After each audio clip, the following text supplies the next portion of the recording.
Hey there, guys. Micah Curtis here. Hopefully, everyone's having a great day as we prepare to discuss another kind of contentious topic about why modern writing is not any good. But I think that this is going to be cool to talk about because this is going to be one of those discussions that goes into a lot of the modern traps of writing because it's something that gets kind of maligned in regards to discussion. Now, some of you might have noticed in the comments when I had discussed the whole thing about femininity that you had the occasional person coming in and, whining about the fact that it was a guy talking about it or things along those lines when in reality, or calling me a sexist for wanting female characters to be written better, basically based on the idea that I was somebody who was challenging the way that the modern or way of doing things is done, which is an interesting thing to me because you don't get better without challenging the status quo. Because assuming that the status quo is perfect, especially when the modern status quo is losing so much money for all of these entertainment companies, I'm sorry, but, something's got to give. And I think that a lot of the things that I've been discussing in this series so far, which, as of this episode airing, I'm going to put together a playlist for it. But if these issues are caused by these problems and all these people are losing all of this money, something's got to change. So let's discuss that, because we're talking about representation again. And representation is an interesting thing for me because it's something that, in a weird way, defeats itself. So let's talk about the problem. Sexual representation. So what's the perception of this problem? The perception is the following. It is an absolute must that non-straight characters must be quote-unquote represented in games and must be put into everything. Now, here's the thing. First and foremost, I will freely admit that I agree with most people that I feel like those who are not straight, I really feel like people of that sexual background are overrepresented now. That now we're in a position where, as a culture, we have overcorrected. Because I think that, the current total population of just the United States that identifies as that, area of the rainbow, it kind of goes anywhere from 4 to 8%, 8 being the highest. So let's just call it in the middle. Let's say it's around 6. So 6% of the population, but in just about everything that is put into video games or comic books or things like that, there's a ton of characters that are getting their sexuality flip-flopped, that are being made into transgender, which is a whole nother thing I'll talk about sometime, or something along those lines. And as such, there's a problem that becomes obvious. And the problem that gets created by this overcorrection is the token character. So what is a token character, you might ask? A token character is a character that is created that is not much more than the identifier that they are supposed to fill. Everybody has talked about the token black guy. That's what Token on South Park is supposed to be a, pastiche of. There is the black kid in a bunch of, comedies throughout the years and things like that. And that was the joke. The other joke being that Token doesn't act like your normal black kid. His parents are lawyers, if I remember right. He's super rich. But the problem with a token character kind of comes with the problem with representation as a whole in regards to the concept of representation instead of just having characters of different backgrounds.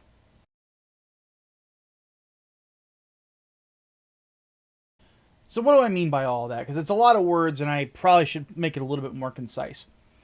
So the issue with representation And the issue with forcing a certain type of character or a certain background is that if that's all you're thinking about with a character, that's all they will ever be.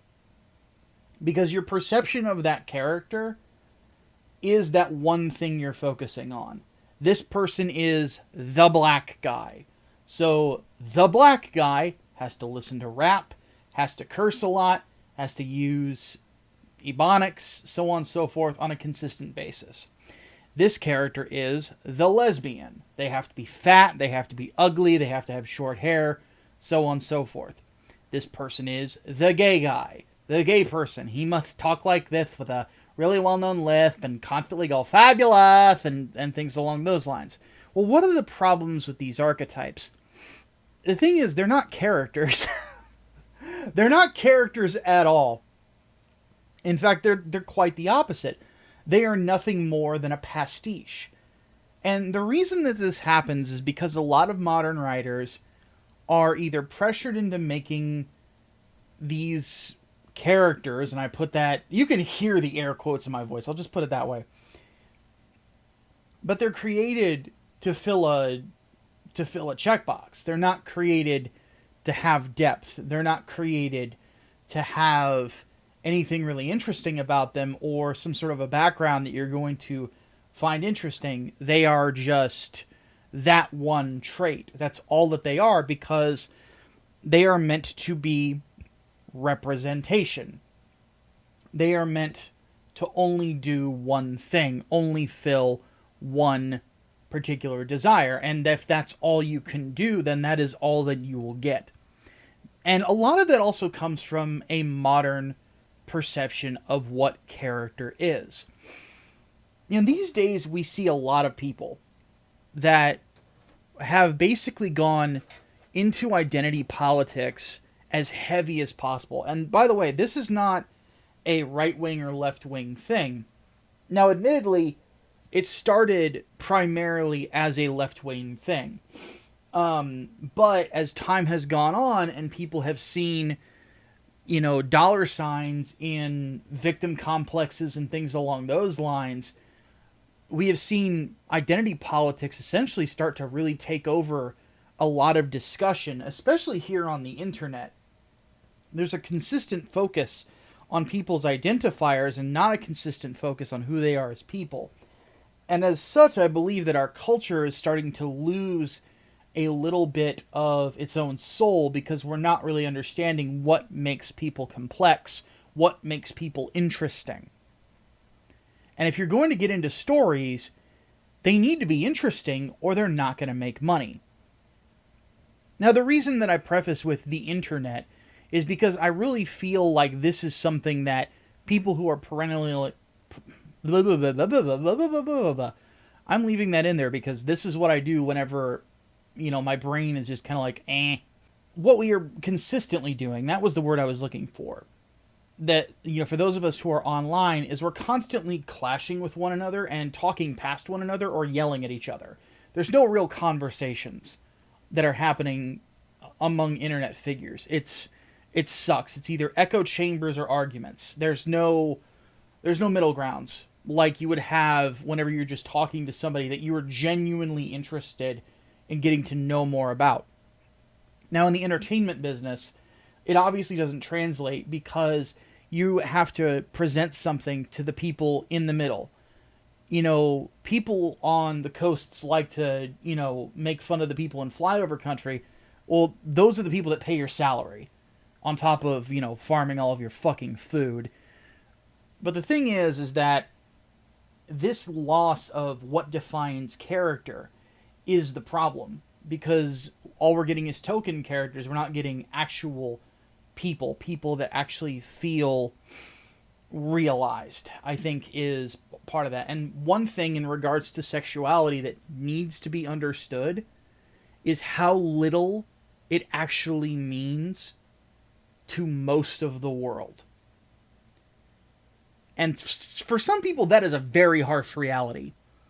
Because I have known gay guys, I've known lesbians in my personal life, and their only character traits were who they were fucking. That was it. That was all that there was to them. That was all they talked about, and all they talked about was pride marches and all this other stuff. Meanwhile, like, I'm in Illinois, folks. Like, we legalized gay marriage a while back. Like, it's sort of like a non-issue. And in the whole thing about, rights and stuff like that, like, it really wasn't that much of a discussion between sensible people. Like, I know a lot of people that were one-issue voters. They got their one thing and they moved on.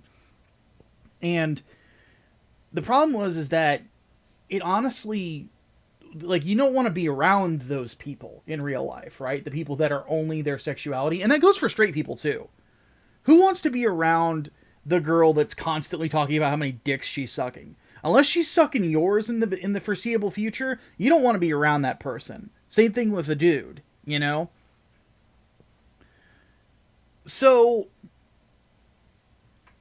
since sexuality is admittedly something that doesn't really define us as people, as much as some folks on the internet would like for it to, what's the truth of the matter? What is the solution to this writing problem that we have? Well, what's going to happen is modern writers are going to have to realize that, once again, we have to go back to basics if we're going to get past tokenism. You have to understand what makes a person interesting. You have to understand what makes a person someone that you want to be around, someone that you find intriguing, something that you want to understand. Because traditionally, we understood that what made us who we are wasn't, just who we had sex with. It was how we acted and we interacted with the world, how we treated people, things of that nature. What you do, how you do it, things like that. That's what determines character. Here's a really good example of a lack of understanding about what makes characters. I stopped reviewing comic books because I've honestly said everything that can really be said about modern comic book writing in the reviews that I did years ago. I understand that some people would think it's funny if I were to roast a comic book like America Chavez some more and so on and so forth, but I'm done with it. When it comes right down to it... Oh, also, I should probably mention that, unlike some people out there, when I say that I'm not going to put my money towards something, or I'm not going to give it any attention, I fucking mean it. But anyway, when it comes down to a discussion of sexuality, when it comes to understanding character,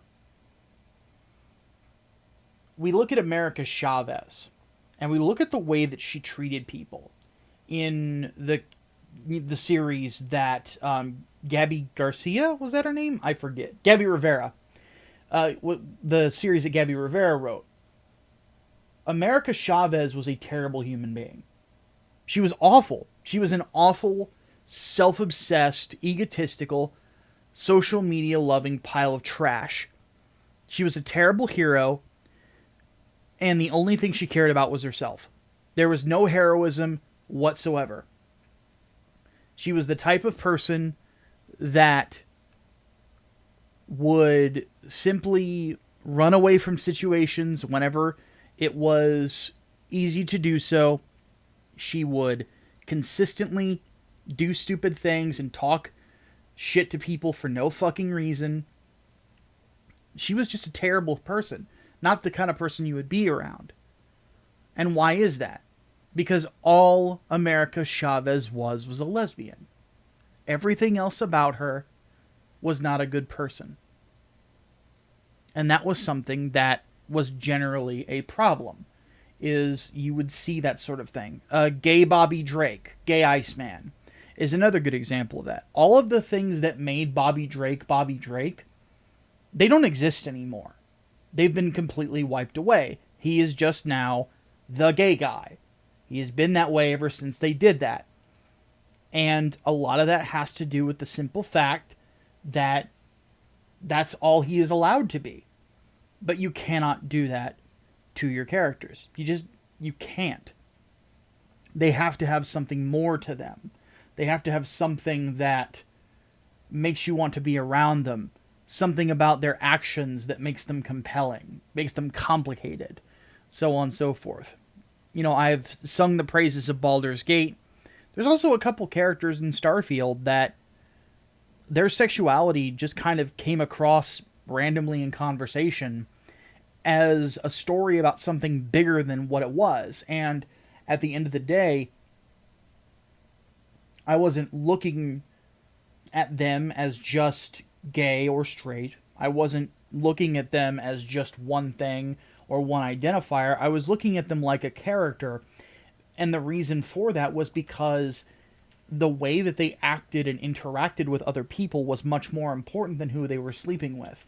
And on top of that, the characters themselves also treated their own sexuality like that. And this actually makes me kind of happy, because here's the thing. I'm not one of those people, despite my religious beliefs, I'm not the type of person that thinks that it's a good thing to not have gay characters. I think that it's not a bad thing to not have them either. I think that your art is your art. Are there gay characters in my books? There is one in Inglewood. And it'll be interesting to see if, when we get this PayPal situation sorted, people will figure out who it is. And it's not the Saint, for those wondering. He's actually engaged to a woman. But the thing is, I want to have characters like that because it's a story set in Chicago. There's going to be gay people. That's just how it goes. That is the setting. So it makes sense for the setting. But that's my art. And if people don't like that, well, whatever. You don't have to buy it. I would like it if you bought it. But, if that bothers you, then it's your money. Either way, my thing is, if you're going to put a person in a story, they need to come across like a person. And that is how the writers of old wanted things to be. People think when Stan Lee would talk about the world outside your window, that it's like, oh, that means Stan Lee is all for representation. Stan Lee was all for having characters of all different types of backgrounds in his stories, and he added them. And he did it wholeheartedly. But the thing is, he took the time to make sure that they were well-realized characters, because the world outside your window does have people who are gay, people who are straight, people who are bi, so on and so forth. But the people in the world outside your window are more than just that. And if you cannot understand it, then you will never realize the very thing that Stan Lee and Jack Kirby wanted from storytellers. So you got to get back to basics on that. On that note, guys, I want to thank all of you for watching this video. So, if you enjoy my discussions on story, do not forget we do have comic books on Indiegogo, some of which are obviously in a holding pattern until we figure out this PayPal stuff, but any and all support is always appreciated. Of course, 3 Nights, 4 Days is still funding. American Monsters is still funding. Human Shield, written by Michael Octavius, which is going to be our next Reconstruction book, is also up for mailing list. Check it out. It's going to be awesome. And then finally, of course, The Saint and Peregrine, Dark Knight, in the Windy City. The mailing list is also on Indiegogo. Worst comes to worst, we'll probably launch that book by the end of the year. So, on that note, guys, appreciate all of you for watching this little ramble of mine.